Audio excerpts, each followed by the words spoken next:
Hey everyone, welcome to another podcast of All Next 360. And I am here, and even though he's gonna say stop that, I feel privileged to be here with his brother. This is Brother Prestige, and he's here on the show today, and we're gonna go ahead and interview him. Round of applause. Let's crank it up. Yeah, we got to go in too. Hey, you better tune in. Motivational speaker.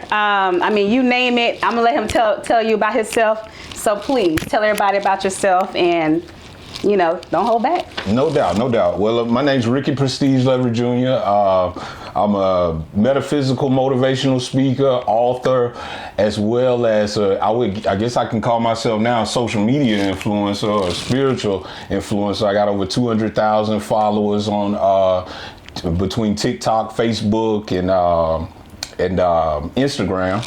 And basically the main things I talk about is metaphysical topics, the mind, spirituality, just anything that can uplift people during their journey. That's what I do. Nice. All right, so describe the moment in time when you awakened, and how did that impact your previous belief system? Okay, definitely. We're going straight in. We're going straight in with the awakening. I would say, like I was saying earlier, it first began probably about, I'll say this first. I always had something in me that knew it was more. I always would study different things, watch different movies, different cultures. See, I came from a background where I got to see both, like, black people and white people. My school was predominantly white. So this just expanded my mind, I feel like, in general, with that aspect of it. So I always had, like, man, what does it mean to be Ricky? Who am I? What does this really mean? I've been asking myself that for years. But what after a while, of course, you're going to go with the flow of your family and everybody else. So I would just follow the script.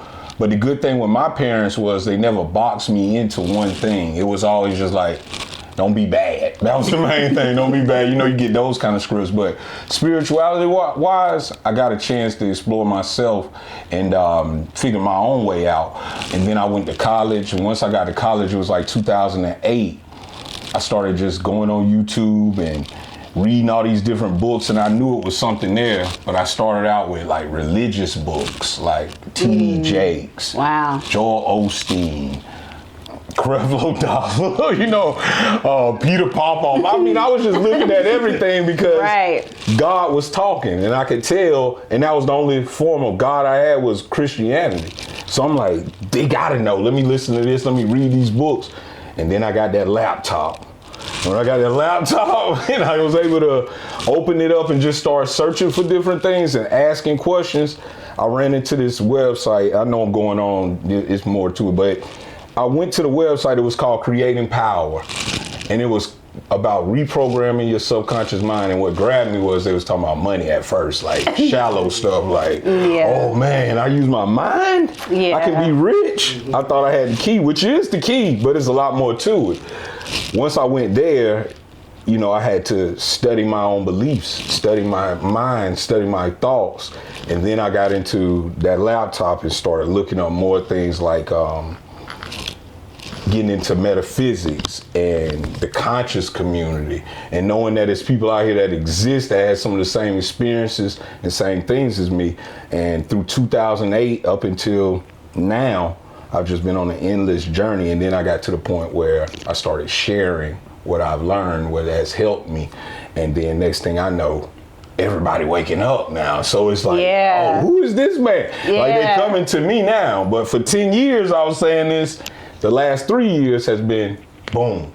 I guess after COVID, I guess that's what kind of marked it for a lot of people. I think, for like I was telling you before we got started, it's amazing when you're destined for something more, you start to question everything, and then you're just out there seeking it.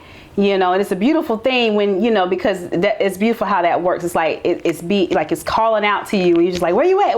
Mm-hmm. And then once you tap in, it's like your whole world changes, and it starts from within, and then it projects itself out, Correct. But, I don't want to go into a whole round, but this is about you today. No, but I can definitely that's the truth. Come from somebody who was in, you know, church since diapers. I always kind of was like, there's got to be more. Okay, is there more than that? And it was like, okay, you know, question it was like taboo. Oh, you're not supposed to question. Yeah. Okay, but I want knowledge. Yeah. You know, like this can't be it. You know, this can't be it. You know, I don't know what kind of God, you know, everybody else served, but I was like, mine can't be confined within the pages of a book, and that's it. If he's infinite, then he's infinite. Right. You know, There's more and than so mine. right, there's more to it.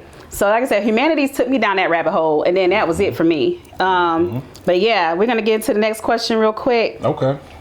How long have you been doing speeches, and are there any places or events you like to highlight that was special or a milestone to you? Oh, definitely. So speeches, I would say public speaking, it was about, I would say this was probably about 7 years I've been doing this now. And really the most memorable one has to be the first one.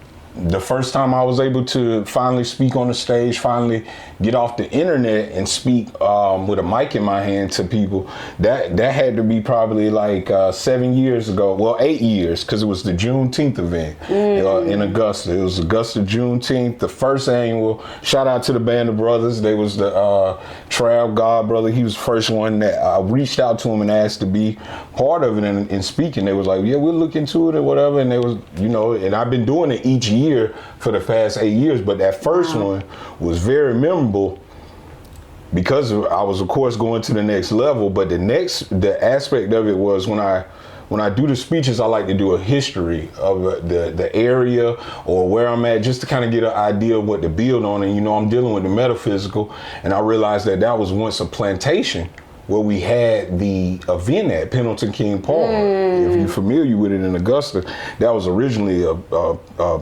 plantation. Oh, wow. They had a Revolutionary War was fought there. Someone died in that pond out there. So it's, and I didn't even know that. Yeah, it's a lot going on in Augusta. Like Augusta has such a rich history because it's so old. Even before Oglethorpe, even, you know, before Oglethorpe named it Augusta, it was still so much history, and Indians lived here, and, you know, it's a native land. But so that was memorable because it felt like I was a vessel for the ancestors, or a vessel, or they were confirming That's beautiful. what I was doing was correct. Like any doubt I had, that confirmation is it was everything. like, wait a minute, I'm doing the right thing. Right. So that was probably the most memorable one, was the first one, and then ever since then, I just still fuel it like that. I just still come from a place of I'm helping. I'm doing my part on the collective level. But I'm only one person, but I'm making my impression on it. You know what I mean? So that's how I kind of balance it. Wow. I say that was the most memorable and felt the best. Wow. You know? Man. Yeah, it goes deep. Yeah. Like, and that's another reason why it's hard for me to just say like I'm just a speaker or a public speaker, because, or a motivational speaker. That's why I always say metaphysical motivational speaker, because most speakers just like, you can do it, get on your grind, wake up and do this. I'm like, nah, you know, I yell though, I love to yell now, but I'm like talking about vibrations, I'm talking about energy, I'm talking about an awakening, I'm talking about all these different things, so I couldn't put myself in that box. So that's why I like to be a metaphysical motivational speaker, because I'm going to deal with the deeper aspect. It's needed. Yeah, than just the surface. Right. We got enough surface things. Oh, yeah. Yeah. Man. So for our viewers, define the difference in your own words between spiritual and religious. Okay. Let me see. So basically, this is just my viewpoint of it. If I was to break it down just from my aspect, I feel like religion is more so like a social construct. Like I feel like, and the reason why I came to this realization, kind of like what you said, once you start educating yourself, and you say your major was, class was humanities, mine was a study of, my minor was religious studies. Like I said, I was looking for God. You know what I mean? So I'm like, religious studies, psychology, these go hand in hand, because psychology is the original study of the soul. So I'm like, that's what I found out before I majored in that. So I put it together. And when I started realizing, like, everybody think they right. Every religion think they right, and there's so many of them. it got to be something else here to this, that I can't just be a Baptist, like a Southern Baptist, where I know, no disrespect, but I know my family ain't really reading that book. I know people ain't, they kind of getting what they heard and things like that. So religion is like a social construct to me, and it's based on where you were born at. If I was born in India, I'd probably be in the Hindu or something like that. So that's how I started viewing it. And when I got to spirituality, I realized, now it is boxes there too, that people box it in, but that's still a construct of the mind. I want to be infinite, and spirituality was the only thing that allowed me to study different subjects without that fear factor behind it. And the religion is fear, and when you start learning about how they change things in it, how the mind works, like I say, the mind is key. You keep telling me something, I'm going to believe that over time, and my life's going to reflect those things, and I'm going to have that fear, because that's what stopped me from going forward. I was scared, like Jesus going to kill me if God going to strike me dead. I'm going to hell if I read this book. And then I started reading into my mind. Like, that's my thoughts thinking that. Where did that come from? And once I broke that barrier, and like I said earlier, my parents let me be open, so I wasn't that bounded to just a religion. But if I went to church, like my wife, she went to church her whole life. She's traumatized by it, honestly. To keep it real, a lot of people got traumatized by religion. Just being honest. And the guilt factor and the fear, I didn't like it. I like the fellowship. I love the music. I love the choir. Love the pastor feel like he talking to me.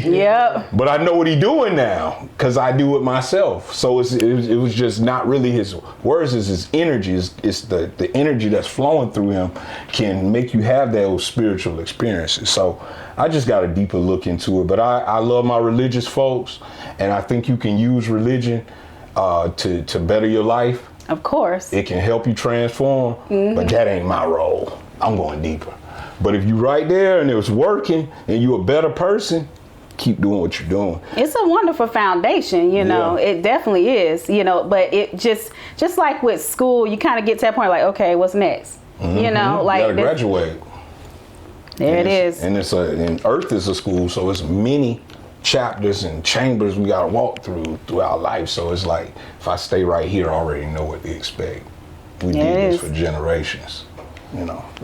Man, good stuff. I got a quick question. Yeah, definitely. Have you lost like any like loved ones, friends, family members over your spiritual awakening? Like, has the conflict been so bad that, you know, it was one of those things where you just kind of fell out of love, I guess? Yeah, I've been dolo for a long time, though. I've been solo dolo. But, you know, at first it was like that. Because I used to say that all the time. I used to be like, my family don't get it, they don't understand. But really and truly, now, and like I said, this is the other side of it. They respect me. I feel like they got a lot more respect for me, and they see like, they're listening a little bit more. They're at least giving me my room to be who I'm gonna be, because I stood on it so hard. But if you don't stand on it, they're gonna be like, what you into? You weird, you crazy, you going to hell. Rick doing voodoo, you know, witchcraft. Oh my God. You got roots on him, man. You know, that all came up. They might not think I know, but I felt it, and I knew what was being said. And I probably was sounding crazy. Especially if my life is not reflecting what I'm talking about. People know you. So at one point I wasn't living up to what I was saying. And now I feel like, now that I practice these things and do these things, and somebody said to me, nobody believed in me until I started manifesting the things that they want. Like now it's like, what you doing, bro? What is that? You know what I mean? Like, you look happy. Your skin look clear. You look like, you know what I mean? So it's just, but for my family good now, I would say, and I'm not saying that because I know people watching. I'm saying that because that's the conclusion I came to. But they don't talk to me about that often. But they don't judge me about it either, because they see it's helping me, and I'm a stand-up guy from that. I take care of my family. I got children. You know what I mean? There's not nothing crazy going on here. So they probably just like Rick on that other stuff. But you know what I mean? But now, I mean, like my mother, Shaka Khan commented on one of my videos, and then I'm like, you might have something going on here, you know? Like, who is this man? You know what I'm saying? And I'm like, I don't know. Mom, like, that's how far it go. And sometimes when you know people, you don't know who they really are becoming. But I think I stayed down so long that they respect it. But yeah, you're gonna go through, like, just speaking in general to other people, yes. You're gonna be isolated. I wrote about this in my book. You're gonna be an outcast. You go through that outcast because people go against what they don't understand. And they already have a pre-assumption of what you're on based on a vague idea of movies and other people that talk like this. You Muslim, Rick? You this? You know what I'm saying? It's like, nah, I ain't Muslim, bro. I'm just, don't, you know, but it's going to, anybody that in any century that awakens to the truth and goes past social norms, you're going to be outcast and you're going to be alone. But during that time, that's when you finding yourself, because a lot of times all them people around, they'll steer you away from what you're supposed to be doing because you don't have time to hear your own inner voice. Man, that goes back to one of your videos has been pinned on my profile page since April, and it talks about the mission is bigger than it all, and that's everything. I love that video. It's my absolute favorite one, because that's pretty much, you know, you have to, you know, I'm at that stage where it's like, dang, this person ain't talking to me more, dang, this person ain't doing, you know, and but I learned as well that as those people are going their way, you're attracting other people and that's what's been happening to me as well. It's like, you will attract your tribe. Definitely. And it was like more than what I lost. Definitely. You know, and it's a beautiful thing. But yeah, like that video, if y'all, I posted it on it, I think a day or two ago, and it's on my profile as well. Y'all check that out, because it just sums up everything he just said into one clip. You know, your mission, forget the naysayers, forget what everybody think about you. The mission is bigger than that. Yeah. Your sole purpose is bigger than that. One thing, and I'm gonna get to the last question. One thing, I don't know if you're in tomorrow, but Loki 2, there was that last scene. I don't know if you've seen it, but anyway, he says, I've been tasked with glorious purpose. You know, which supersedes everything. Your purpose supersedes everything. Your soul journey supersedes everything. That's right. That's right. Because you can't take these people with you when you die anyway. So I'll talk to that. Let me speak to that, because it's funny you say that, because sometimes that's my motivation, that I'm going to die. And I know that sounds crazy. I know that some people scared of death and they fear it, but it's the only thing that's for sure. And I know I only have a limited amount of time here, and the age that I'm at now, I already lived, you know what I mean? I'm 38 now. So the average person lived about 75. I'm like, man, I got less possible years going forward, or anything could happen in between here. So let me use the fact that I'm gonna die, but I don't want to die without living. So that's or leaving something to people, because a lot of the teachers I was researching, like Napoleon Hill, these are white teachers. These are different types of teachers, but they've gone. They died. But I'm looking at their message 30 years later. Yep. That's what it's about. We still listen to Malcolm. We still listen to Nips. These are some of my teachers that I like, but I'm just saying, people's legacy, especially with the internet. We are stamped in the internet. Like, you might not see what you're doing now, but that video might talk to someone that's not even here yet. You know what I mean? Not even here. He might see this 15 years from now and say, who is this guy? I never thought about it like that. Make yourself immortal, brother. Immortal. Through books, through speeches, through classes, through telling other people so they can tell somebody. And I think that's just our role as that's why we're here, you know. We did not just come here to live, pay bills, and die. Yeah, that's the worst, and that's what they gave us. And, or even worse than that, you know, you do crimes in jail and death and things like that. But like you say, definitely not to go to work and pay bills. That's a social construct once again. Wow, deep stuff, man. Last question. And then we would like to see if you like to provide any motivational words for the audience. How do you handle those? And I think we already touched this already, but how do you handle those who may consider what you say or do as dark, since it goes against popular belief systems passed down through generations? I think we already touched on that a few minutes ago. Yeah. and I think you already answered it. So we're gonna kind of give you the floor and just like, is there anything that you feel led to that you want to, kind of express to our listeners, including your followers? Hey everybody. What's up over there? What's up over there? Instagram ain't moving that much over there, but appreciate y'all for being here. But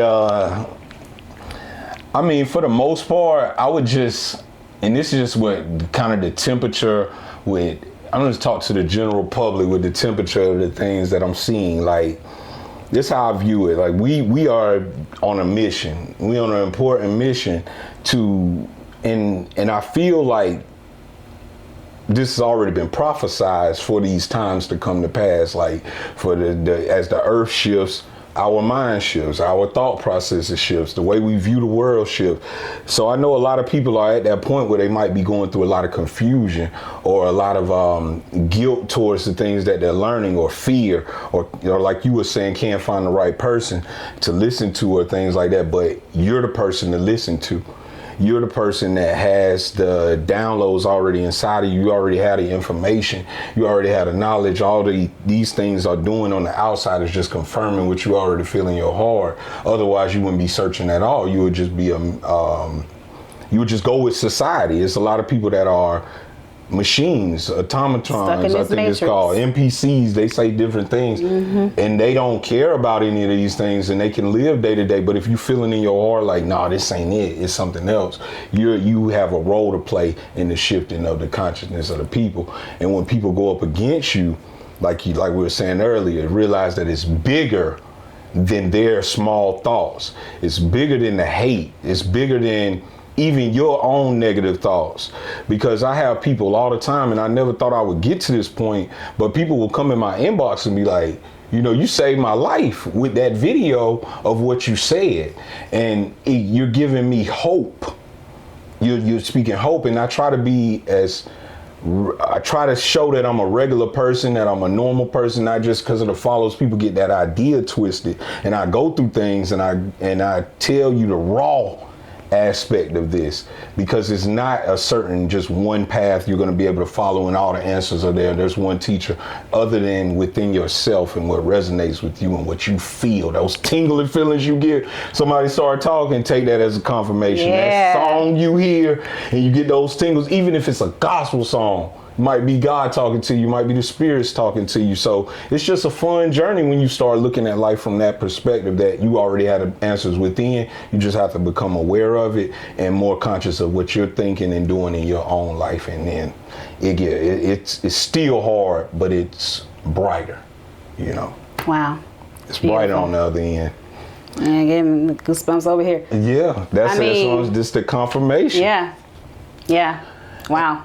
Speaking on goosebumps, it's your and that's another thing that I use. I use that while I speak. I use that while I'm around people, and I'm real hard on energy. The energy will tell you where you're supposed to be. Energy does not lie. Yeah, where you're supposed to be, when a person manipulating you, you know what I mean? So God already instilled all these things in us. It's already here. All the things we need, it's already on you. You just have to get through the social constructs and navigate yourself through that matrix and those illusions and come up with your world. You creating it. It's beautiful. We creating reality right now. We on a podcast. We got this going. Y'all created this. This is an idea that came to pass, and you doing good work. And then y'all represent a family here, family structure, and that's even better. So it's not that difficult. We just got to do it. Wow. Yeah. Beautiful. Well, baby, did you have anything else that you want to ask them? Because, man. Yeah, Mr. Prestige, like, who are some of the people, like, because we all have to go somewhere for, like, motivation. Yeah. Who are some of the people, like, you're listening to and everything? Like, like for me, for instance, I'm digging Billy Carson. I like Billy. I listen to Dr. Umar. I don't agree with everything, but... You are wild, boy. But I like Dr. Umar. I listened to Dr. Umar, and speak to that. He actually helped me out a lot during that time, because my son, because he always talk about ADHD. Right. And he had already broke down what they were going to do. He was like, yeah, they try to get our boys. They make them seem like they got this and put them in the slow classes and these different things like that. So that part of him, I listened and it actually showed up in my world. A white teacher trying to say that he's slow because he won't sit down. They don't want to sit down. They hate the way school's set up. But now you're on the roll. You know what I'm saying? So it's just like, we ain't putting him on medicine. Right. And, you know, he might need a whooping. I'm just messing around. But he ain't going on no way. He might need some straightening. But he ain't just kidding, Mark. he needs some straightening. I should have said whooping, some straightening. Y'all know what that means. But that's how we came up. I did see people on Ritalin and things like that. I know it works for some, but yeah, Dr. Umar. But yeah, Dr. Umar. Dr. Umar, it's funny now. He became just you know what I'm saying? Like, he just funny. But I like that because I want people to see people regular. They regular people. But who am I listening to right now? I would say right now at the moment, let me say who taught me a lot. I'll say that instead because now I'm on a whole different, and I'll talk about that too. But we got Bobby Hemmett. These are all metaphysicians. So Bobby Hemmett, he talks about magic. He talks about a history of, you know, African-American culture going past where the Bible came from. So that's a good one too. If you want to look into someone that's going to give it to you raw, it's Bobby Hemmett. I've heard some good things about Bobby Hemmett. Yeah, he cuss and everything. Like, you're going to be like, man, bro, he's funny now. And I like that because that's what it was easy for me to hear. So I like Bobby Hemmett, Brother Panic.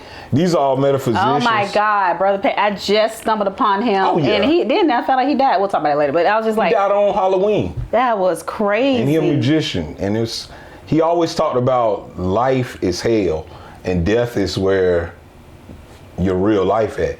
And it'd be hard truths. So if you ain't ready for those type of truths or ready for that level, that wouldn't be wise. So let's go. So those are some of the deep teachers. Dilbert Blair. These are all metaphysicians. Dilbert Blair, Bobby Hemmett, Brother Panic, Nazir Ra. He's another one that I like. He's on YouTube. He taught me a lot. Nazir Ra.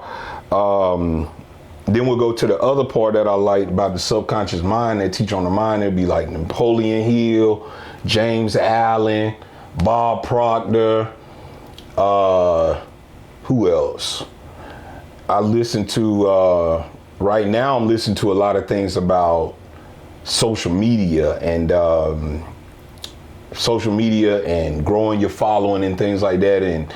But I'm listening to this guy because he put a lot of psychology in it too to show, you know, how you can become a one-person entrepreneur and things like that, writing and where the world going to next. I like to try to stay into that aspect too. So Dan Coe, he's a white guy. I've been looking at a lot of people talking about fitness and health. 19 Keys, I like his podcast, High Level Conversations. Malcolm. Malcolm, you know, it's the music. Malcolm Timeless. When I want to go on my Black Power rants and I want to be mad at him for a moment, I lock into that. So different ways I'm feeling. These are different teachers, but more than anything, the Most High and my spirit guys teach me more than anything. Those messages I get come from things that I've looked into, but most of the time that's me coming from my spirit and just using those words so I can teach in there as well as speak. But yeah, those are some good teachers to look into. But yeah. Wow. Awesome. Yeah. Man. And we can do this all day, man. Like, yeah, because it's some good stuff. Well, listen, everybody. We're gonna invite him to post to Onyx. Also, you can check him out on Instagram. Tap in. That's all I gotta say is tap in. Tap in. You can follow me on TikTok, Instagram, and Facebook. Prestige Speaks. That's my handle. Like I say, I got over 100,000 on Instagram. Well, coming to 100,000. Try and get it at 100,000. So subscribe or follow or whatever word they use. And also you can get some of my books because I wrote 5 books as well, and they're all on Amazon. And the Mind Alignment is the first one. So if you type in Mind Alignment, you'll see the other books come up. Ricky Prestige. Nice. Yep. Awesome. That's it. Well, Onyx, thank you for listening and thank you for everybody tuning in. We'll catch you next time. Peace. Peace.